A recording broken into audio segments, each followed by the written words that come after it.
Olá, meus amados, tudo bem com vocês? Sejam todos muito bem-vindos aqui ao Encontro com a Palavra.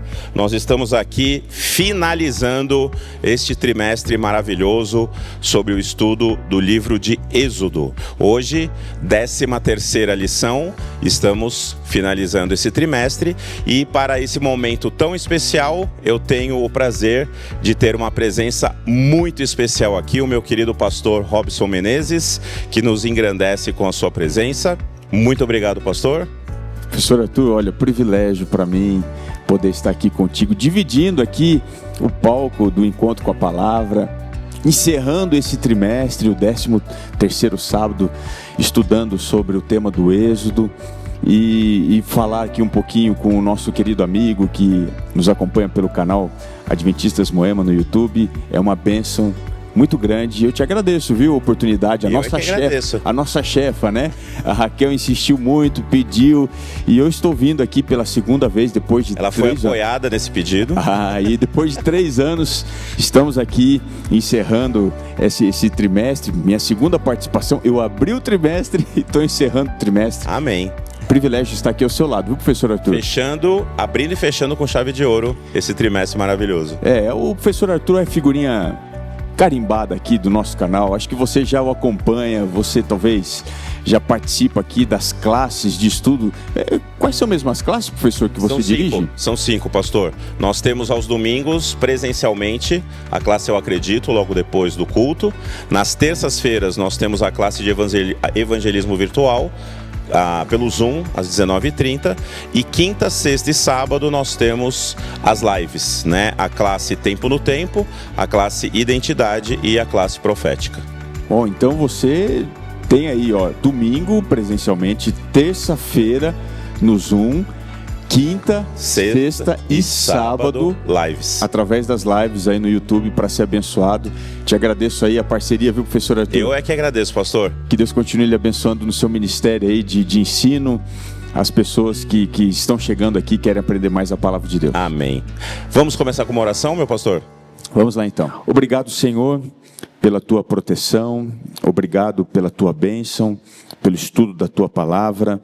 Estamos agora para abrir aqui a lição, a tua palavra e entender um pouco mais sobre a importância do Êxodo na nossa vida.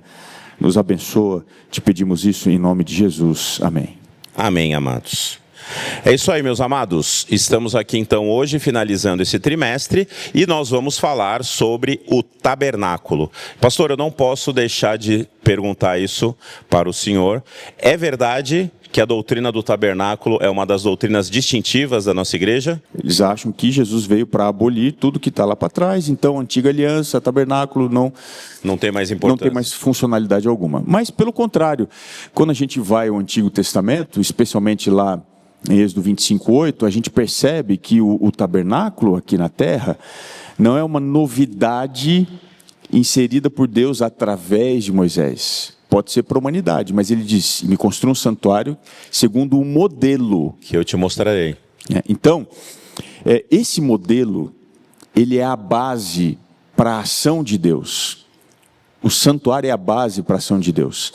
Existe hoje dentro de uma da disciplina teológica, a disciplina sistemática, a tentativa de você encontrar um centro doutrinário na Bíblia, um centro teológico, um centro da narrativa. E existem muitas propostas, são várias propostas, mas uma que é comumente aceita como sendo o eixo principal teológico da Bíblia é o tabernáculo. Por quê? Ele existia antes do pecado e ele vai existir depois do pecado. Mas o Apocalipse não diz que nela não vi tabernáculo? Como é que ele vai existir depois do pecado? Vou adiantar só um pouquinho aqui, por favor, só pastor. Um pouquinho. Diz que Deus mesmo estará, exatamente, né? Ele vai habitar. Haverá sim um tabernáculo, né? A presença de Deus. Então, o tabernáculo é como que se fosse o eixo principal onde todas as outras doutrinas elas emergem. É do tabernáculo que nós conhecemos Deus como sendo a maior autoridade do universo, o Criador de todas as coisas.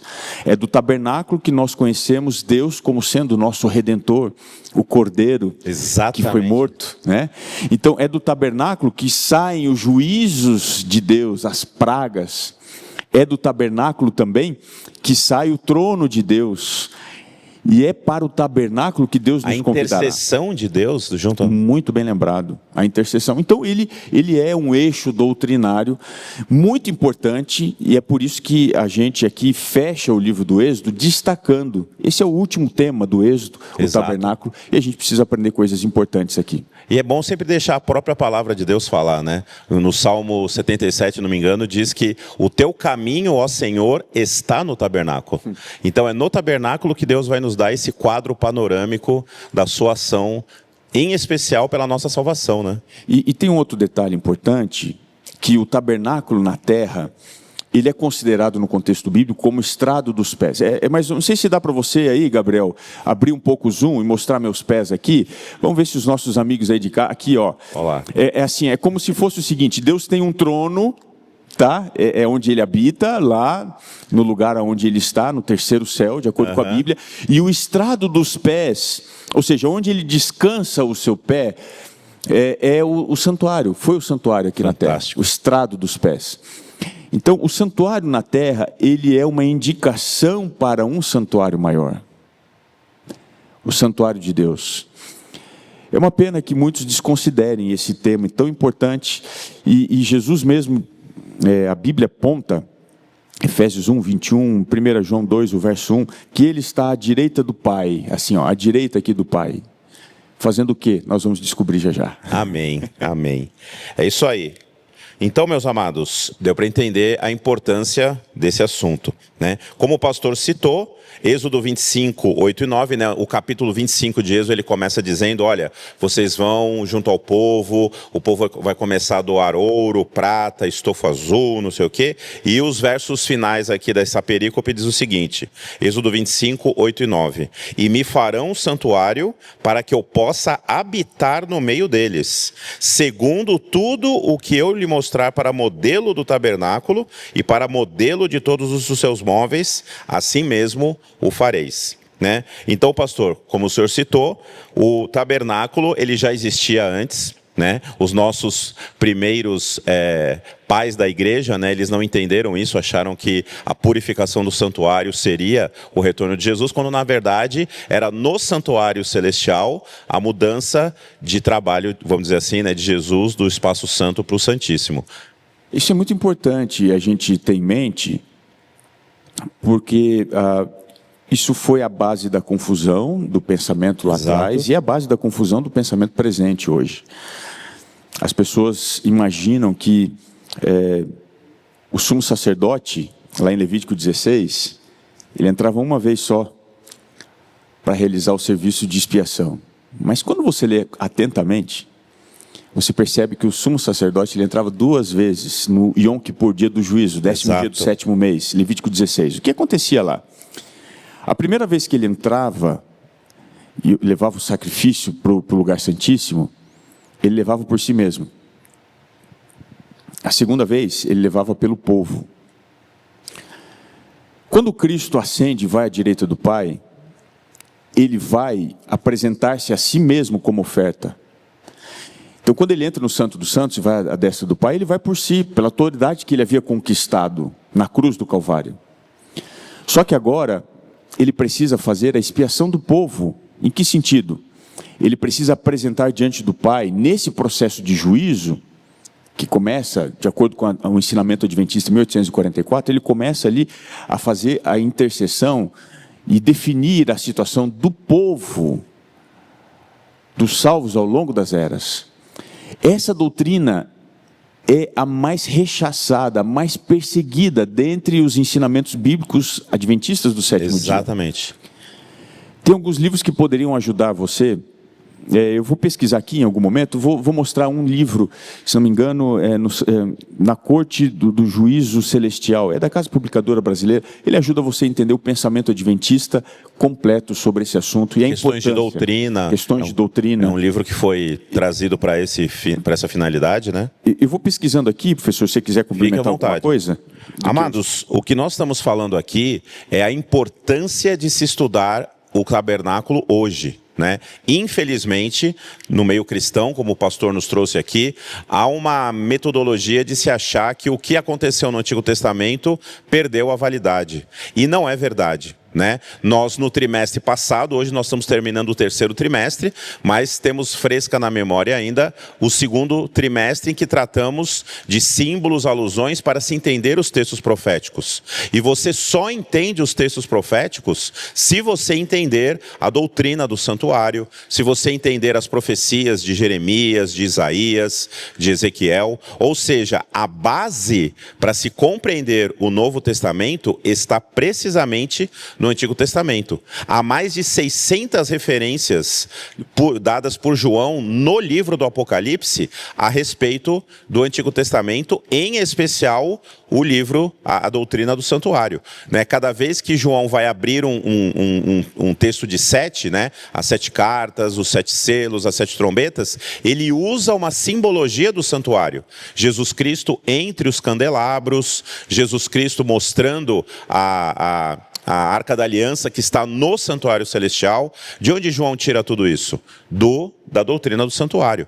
Então, entender o santuário é entender o caminho do Messias, né? É entender o que Jesus Cristo está fazendo hoje no santuário celestial, é entender a nossa salvação que foi mostrada de maneira panorâmica na doutrina do santuário, né? O Cordeiro é Jesus Cristo, o sacerdote é Jesus Cristo, o sumo sacerdote é Jesus Cristo, a Arca da Aliança é a presença física de Jesus Cristo, os pães é Jesus Cristo como o pão que desceu do céu, o candelabro é a luz que é Jesus Cristo para o mundo. Então, quando você estuda o santuário, você está estudando a sua salvação, a maneira como Deus providenciou, através do seu Filho amado, a nossa salvação, né? Muito lindo o que você está colocando aí, viu, professor Arthur? Porque, de fato, Jesus ele se comparou com o santuário. Ele disse, eis aqui está quem é maior do que o templo. Exatamente. Ele se apresentou como o cumprimento pleno dos símbolos, da simbologia do santuário, né? Apontando. Ele até disse assim, né? Destrua esse santuário e eu construirei em 3 dias, referindo-se a si mesmo, né? Só fazendo um adendo àquilo que eu já havia falado. Por favor, pastor. O livro é esse aqui, ó, Na Corte Celestial em Defesa do Juízo Investigativo, Marvin Moore. Na Corte Celestial em Defesa do Juízo Investigativo. Se você quer saber mais sobre esse tema importante que estamos discutindo aqui, essa é a referência. Perfeita referência.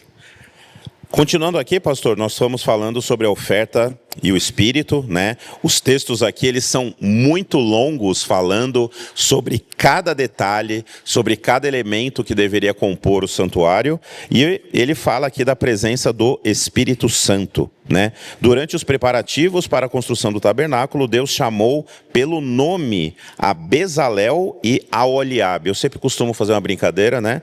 Se você é um casal que está esperando gêmeos, já temos aqui a sugestão dos nomes, né? Bezalel e Aholiabe, né? Eles foram chamados pelo nome por Deus. Pastor, o que isso nos ensina a respeito do cuidado de Deus por cada um de nós?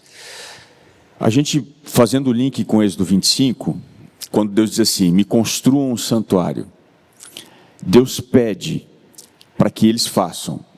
Mas como é que eles construíram um santuário? Olha como Deus é extraordinário. Deixa eu fazer aqui uma paráfrase, para tentar ilustrar bem como que o santuário foi construído. Imagina o seguinte, eu sou pai, tenho 3 filhos, Benjamin, 8 anos, Rafael e Gabriela, de 5 anos. Eles estão, agora no contexto da escola, onde eles estudam, se preparando para o Dia dos Pais. Eles estão se preparando para a homenagem ao Dia dos Pais, ensaiando as musiquinhas e tudo mais. Só que eles querem fazer uma homenagem. Pai, você vai estar lá no dia? Vou, tal.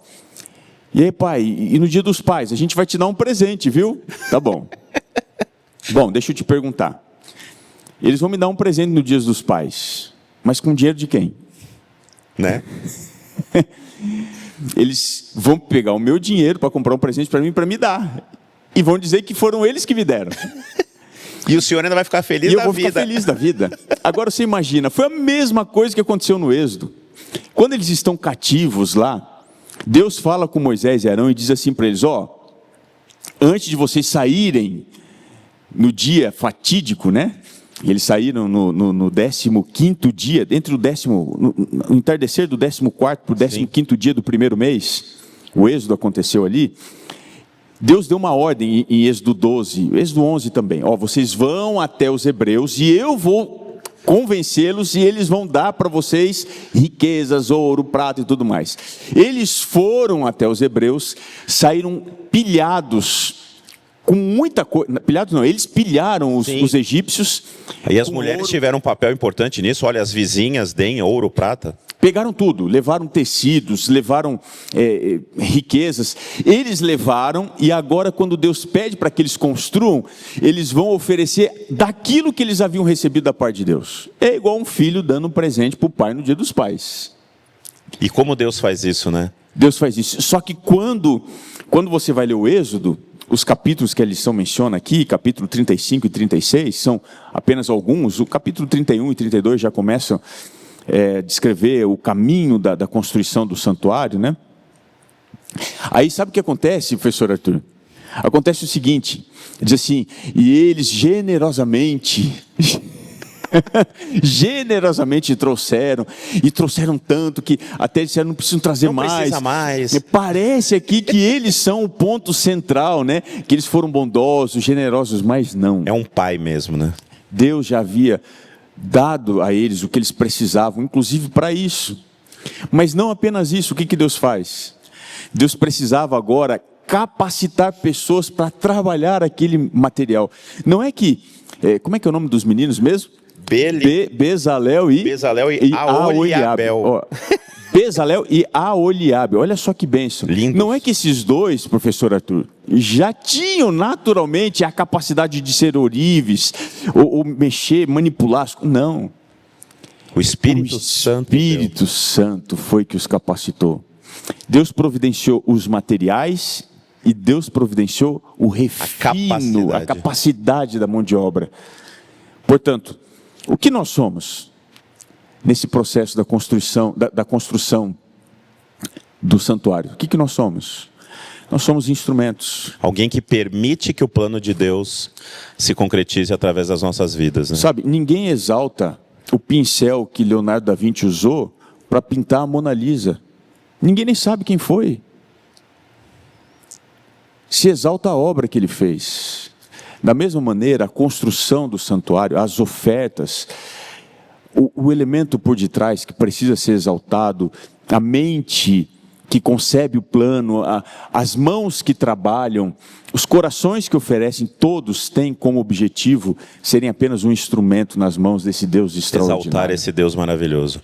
Esse Deus fantástico. O senhor me falando agora me fez até lembrar dos textos sobre o dízimos e as ofertas, né? Das tuas mãos nós todamos, né? Ele nos dá a capacidade de ganhar riquezas e das mãos de Deus é que nós damos para Deus.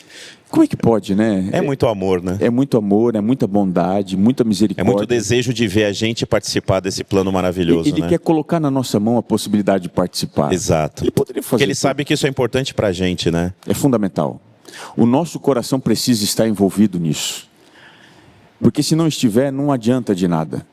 Se torna um rito vazio. A vida fica fútil, né? Exatamente. É correr atrás do vento, né? Como disse. E no contexto aqui específico da lição, tem até um parágrafo que eu quero ler aqui.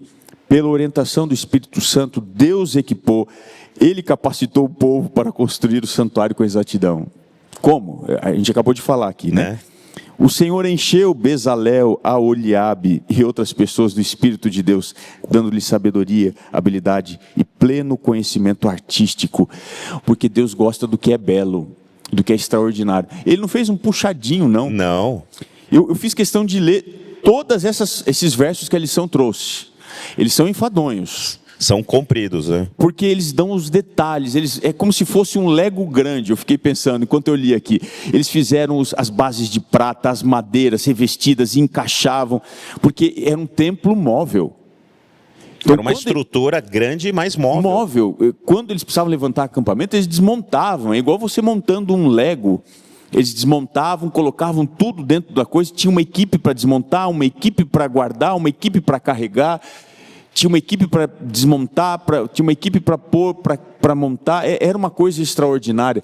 Tudo isso saiu da mente organizada de Deus. Deus é organizado. Deus de ordem mesmo. Ele é um Deus de ordem. E de beleza, né? E quer que a gente participe disso tudo, né? É por isso que quando a gente faz algo para Deus, não dá para ser de qualquer jeito. Não. Deus Jamais. espera nada mais, nada menos do que o nosso melhor. Ele dá o melhor para a gente não tem... mas nós somos imperfeitos, sim. Mas dentro da nossa imperfeição, devemos dar o melhor para Ele sempre, né? Exatamente. E o santuário reflete isso, né? Reflete o cuidado de Deus nos mínimos detalhes, Ele trabalhando, orientando e abençoando o povo. Pastor, eu quero pegar uma carona na questão dos mínimos detalhes de como Deus é detalhista. O que isso nos ensina em relação à adoração a Ele? A adoração, talvez haja um questionamento quanto a isso. Ela até pode ser intuitiva. Ela até pode ser. Nós temos um espírito, apesar de a Bíblia dizer lá em Efésios 2, do verso 1 ao 3, que nós somos filhos da ira, estamos desconectados de Deus. Mas até mesmo, se você for analisar uma pessoa que não tem qualquer tipo de fé no invisível, no imaterial, no espiritual, essa pessoa tem um espírito de adoração e devoção. Ela vai simplesmente trocar a plataforma. Alguma coisa ela vai adorar. Ela vai adorar.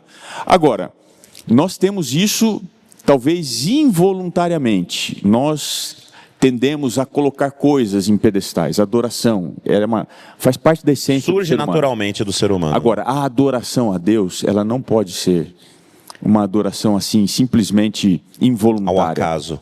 Ela precisa ser conduzida da maneira que Ele espera ser adorada. E aí, Deus nos deixou a Bíblia exatamente para isso. Para que a gente tenha plena consciência do que fazer em adoração.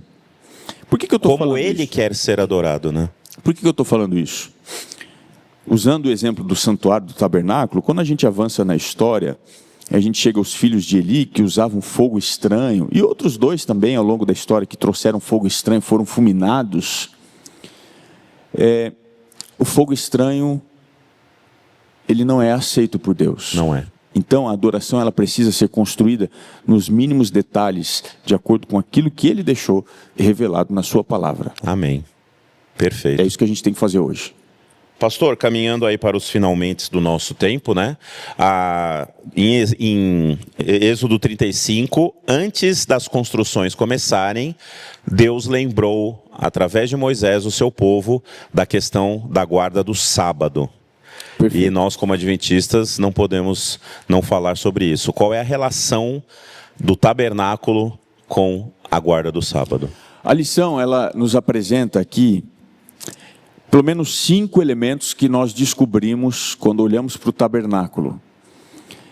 Elementos que nos associam à importância do sábado. Como há pouco você já havia dito, o sábado não é uma coisa dada para judeus, não foi dado para um povo específico, não é coisa de adventista, é uma coisa... O sábado foi dado para o homem. Para o homem. Para o ser humano. Como ser humano, como raça completa, não como uma etnia. Bom, e quais são os elementos que o sábado nos apresenta, especialmente quando o tema é o tabernáculo? 5 coisas que eu vou usar aqui a referência da lição. Primeira, que Deus é o Criador. A Bíblia, ela apresenta essa verdade, e o tabernáculo, o santuário também está fundamentado na perspectiva de que Deus é o Criador de todas as coisas. Segundo, de que o Messias virá. Essa é a grande mensagem do santuário: o Messias virá. Virá em salvação, para nos livrar do pecado, mas Ele virá para suplantar o pecado, para destruir o pecado. Ele virá fazer isso. Terceira mensagem: Deus estabelecerá o seu reino eterno. O santuário, o tabernáculo aponta que o pecado ele vai ser eliminado no contexto do juízo de Deus. E o reino de Deus será colocado eternamente. Então o santuário também aponta isso e o sábado também aponta isso. Quarta lição: a salvação ela vem do Senhor. Não vem da confiança no sacerdote, no sumo sacerdote humano, no cordeiro humano. Tudo aquilo era uma simbologia atribuída à ação divina. A salvação vem de Deus. João 3,27 diz que o homem não pode receber coisa boa alguma se do céu não lhe for dada. Então é de Deus que vem a salvação. Quinta lição, que o sábado e o santuário nos ensinam, que Deus é o juiz supremo. O sábado é uma referência ao juízo, porque resta ainda um sábado. E esse sábado, ele não permite que você entre de qualquer forma. Hebreus 4:9 diz isso. Resta ainda um repouso. E lá no contexto de Hebreus, diz claramente que o povo não entrou nesse descanso porque eles foram rebeldes. Exatamente. Então Deus é um juiz supremo e Ele vai exercer justiça. E o sábado aponta para isso também. É uma lição que a gente encontra associada ao sábado e o tema do santuário. Maravilha. Para a gente finalizar, pastor, já falamos um pouco sobre isso, mas tudo em relação ao tabernáculo aponta para Jesus Cristo, aponta para o nosso Salvador. Como é que a gente pode fechar essa lição de hoje, mostrando a importância do tabernáculo para a nossa salvação na pessoa de Jesus Cristo? Quando a gente vai na lição de terça-feira, a gente encontra a presença de Deus no tabernáculo de maneira visível através da nuvem de glória. Eu fico imaginando assim, né? Quando Moisés pendurou o último prego, a última cortina, ele acabou a obra, diz Êxodo 40. Quando ele acabou a obra, a nuvem da glória de Deus encheu aquele lugar. Bom, qual é a associação dessa referência textual com Jesus Cristo? Se você vai em João capítulo 1, o que você vê? Né? Você vê, né? No princípio era o verbo estava com Deus, o verbo era Deus e tal. E aí, João 1,14 diz exatamente assim, é uma coisa extraordinária que está aqui na parte da lição de quarta-feira. E o verbo se fez carne e habitou entre nós, cheio de graça e de verdade. E vimos a sua glória. Glória como do unigênito do Pai. Jesus Cristo é a manifestação da glória de Deus. Como assim? Quando ele nasceu, houve luz à meia-noite. Quando ele morreu, houve trevas ao meio-dia. Do seu nascimento à sua morte, ele evocou o poder sobrenatural. Ele não era um homem apenas, ele era o Deus-homem. No seu ministério, a glória de Deus foi vista, a ponto dos discípulos que o acompanhavam, ao verem acalmando os ventos, disseram: quem é este? Que até as ondas e o mar lhe obedecem. E quando a gente vai até a sua morte, quando as trevas tomam conta da cruz durante 3 horas, ali nós estamos vendo um evento correspondente ao evento do santuário. A ponto de um homem ímpio, pagão, como o comandante da guarda, olhar para Jesus e diz: verdadeiramente este era o Filho de Deus.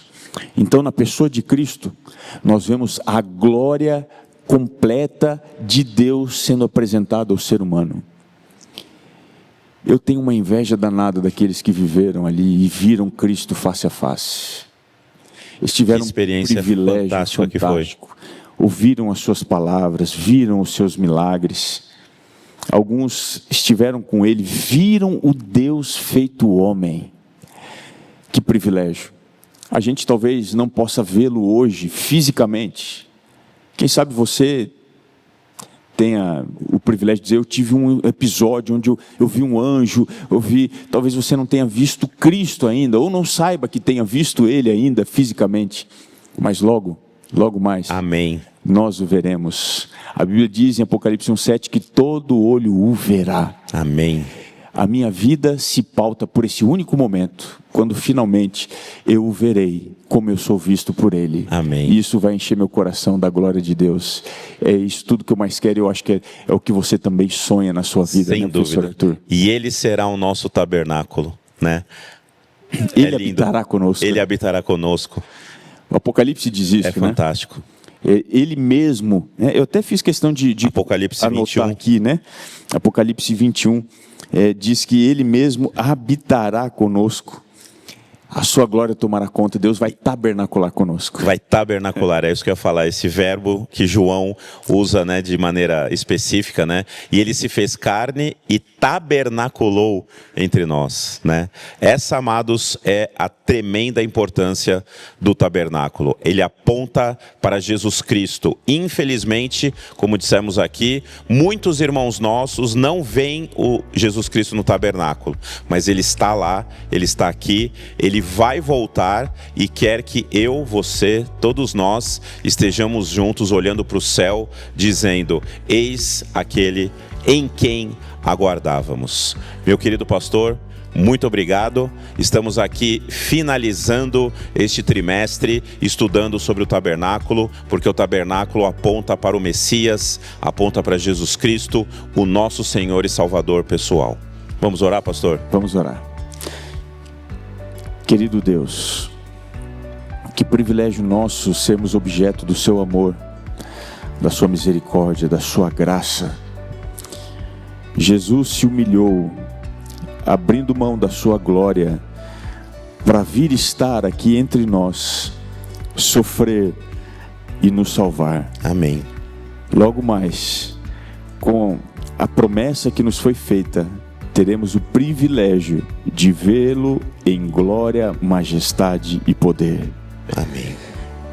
Que esse amigo, esta amiga que acompanha agora o encontro com a palavra, tenha sua fé reavivada nesse encontro extraordinário quando nós o veremos. Que a tua glória encha o nosso ser hoje de alegria, de esperança, de fé e de coragem para continuarmos nessa jornada da vida, sabendo que muito em breve, assim como o povo saiu do Egito e chegou na terra prometida, nós possamos estar diante de Cristo na Jerusalém celestial. Amém. A tua bênção nós te pedimos sobre a nossa vida. Oramos em nome de Jesus. Amém. Amém, Pai.